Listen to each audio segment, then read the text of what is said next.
पुन्हा एकदा विदर्भ किचनमध्ये स्वागत आहे तुमचे. तर बघू शकता इकडे असं हिरवं हिरवं झालेलं आहे, कारण सकाळपासून भरपूर असा पाऊस चालू आहे आणि 4 ते 5 दिवस झाले आमच्याकडे भरपूर पाणी सुरू आहे. रात्रभर पावसाचं असं सुरूच आहे, हवा पाऊस.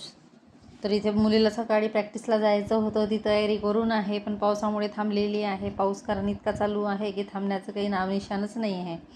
आणि त्याच्यामुळे काय की सगळं ओल्याला ओलं राहतं आणि तिची प्रॅक्टिस पण होत नाही आहे व्यवस्थित.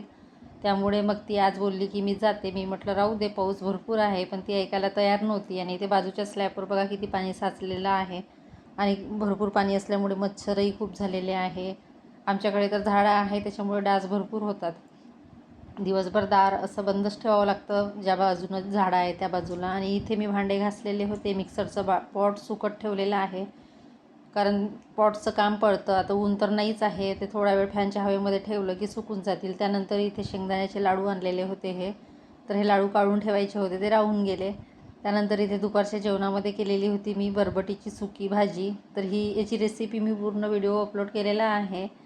आणि ती बरबटीची डाळ आहे ती भिजत ठेवलेली 2 ते 3 तास, आणि त्यानंतर ही फोडणी दिलेली आहे. आता पावसाळ्याच्या दिवसामध्ये भाजीपाला पण खूप महाग आहे, आणि महाग तर असू द्या पण व्यवस्थित मिळत पण नाही, खूप कीड लागलेला असतो. त्याच्यामुळे मग घरगुती भाज्या म्हटलं चला आज बरबटीची सुकी भाजी करूया. बऱ्याच दिवसापासून डाळ आणलेली होती, पण ती काही करणं होत नव्हती. म्हटलं मग चला आज करूया. आणि त्यानंतर इथे मी ह्या मिरच्या तळलेल्या आहे. मिरच्या खूप कमी तिखट आहेत, ह्या एकदम जास्त तिखट नाही. तर जेवणासोबत म्हटलं ह्या तळून घेते मी. ह्या 1 पाव आणलेल्या होत्या, तर काही मिरचीचा ठेचा केलेला होता आणि मग बाकी वाचलेल्या होत्या, तर मग आज तळून घेतलेल्या आहे. जेवणासोबत छान लागतात. आणि पावसाळ्यामध्ये आता थोडं कसं थंड वातावरण असतं, त्याच्यामुळे थोडं तिखट चमचमीत पाहिजे असते. त्यानंतर त्याच भांड्यामध्ये मला झुणका करायचा होता, कारण बरबटीची डाळ केलेली होती सोबतच. म्हटलं थोडा झुणका करूया.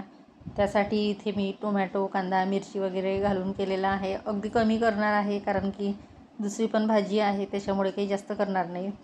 आणि मुलगी तर खात नाही झुणका, तिला आवडत नाही, मग 2 माणसापुरताच करून घेणार. तर पावसामुळे काय होत आहे की 4 दिवस झाले मला बाहेर जायचं होतं, लोणच्याचे आंबे आणायचे होते, पण पावसामुळे काही मी गेलेली नाही. आणि म्हटलं आता पाऊस कमी झाला की आणूया, कारण आंबे आता मार्केटमध्ये सध्या आहे, पण संपत आलेलेच आहे. कारण आता लोणच्याचे आंबे इतके दिवस तर राहत नाही, जर मिळाले तर फारच ठीक. तर बघू आता 1-2 दिवसात पाऊस कमी झाला तर मग घेऊन येऊ, आणि लोणचं करायचं आहे मला. त्यानंतर इथे बघू शकता अशा पद्धतीने मी झुणका केलेला आहे. 2-3 चम्मच बेसन घातलेलं आहे आणि तो व्यवस्थित तेलामध्ये परत केलं ते फोडणीमध्ये.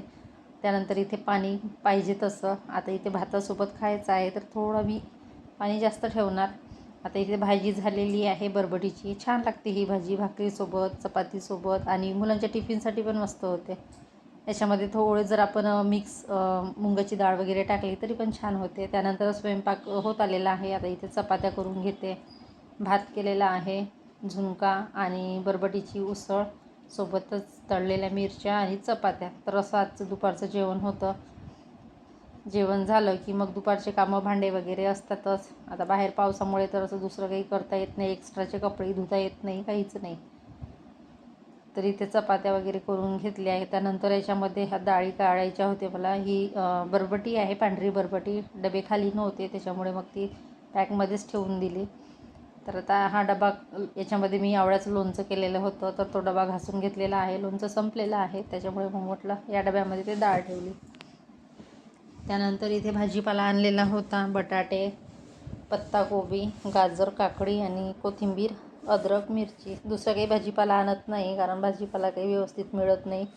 त्यातल्या त्यात खूप खराब मिळतो, त्याच्यामुळे म्हटलं जास्त काही आणायचं नाही. बटाटे तरी ठीक आहे, आपले 10-12 दिवस कसेही निघतात. आणि टमाटर तर इतके महाग आहे, आमच्याकडे 60 रुपये किलो टमाटर आहेत. पत्ताकोबी 1 पाव आणलेली आहे. पत्ताकोबी तर फारशी जास्त मी खात नाही, आता मुलीला आवडते, त्याच्यामुळे मग तिच्यासाठी आणलेली आहे. आणि इथे हिरव्या मिरच्या. ह्या मिरच्या थोड्या तिखट आहे, त्याच्यामुळे नाश्त्यासाठी होऊन जातात. आणि अद्रक तर पाहिजेच असते, आता पावसाळ्यामध्ये चहामध्ये तर अद्रक लागतेच. त्यानंतर इथे दुपारी 3-4 वाजता बाहेरचं झाडून घेते. बाहेरचं किचन आणि हॉल झाडून घेतलेला आहे मी. आता हे बाहेरचं झाडायचं होतं. आता इथे 2-3 दिवस झाले मी पाणीच नाही शिंपलेलं आहे, कारण पाऊस चालू आहे, त्याच्यामुळे हे सुकत नाही. म्हणून म्हटलं जाऊ द्या, जोपर्यंत व्यवस्थित आभाळ व्यवस्थित होत नाही तोपर्यंत काही पाणी शिंपणार नाही. थोडं असं पुसून घेते मी हे कापडाने पुढचं, पण ते कसं रोज पाणी शिंपलं आणि खराट्याने धुवून काढलं की छान असं स्वच्छ होते. त्यानंतर इथे दुपारी चहा केलेला आहे, हे लाडू डब्यामध्ये ठेवून दिलेले आहे. आणि त्यानंतर इथे दुपारची चहा वगैरे झाली की मग मला कपाट पण आवरायचं होतं आज, कारण खूप दिवसापासून कपाटाचं काही मुहूर्त निघाला नाही. आणि इथे हे उपवासाचं होतं ते चिवडा, तो खात आहे. आता रूम वगैरे सगळं क्लीन झाल्या, झाडून झालं बाहेरचं घरातलं. आणि बघू शकता कपडे ओल्याला ओलेच आहे. 3 दिवसापासून कपडे बाहेरच आहे आमचे, कारण सुकतच नाही आहे. कपड्याचा पण खूप वास येतो पावसामुळे. आता इथे बटाटे उकडत ठेवलेले आहे मी संध्याकाळच्या स्वयंपाकासाठी. आणि त्यानंतर मग संध्याकाळचा स्वयंपाक व्हायच्या आधी म्हटलं आता 5 वाजलेले आहे, हे कपाट आवरायचं आहे. कपाटामध्ये बघू शकता किती पसारा पडलेला आहे.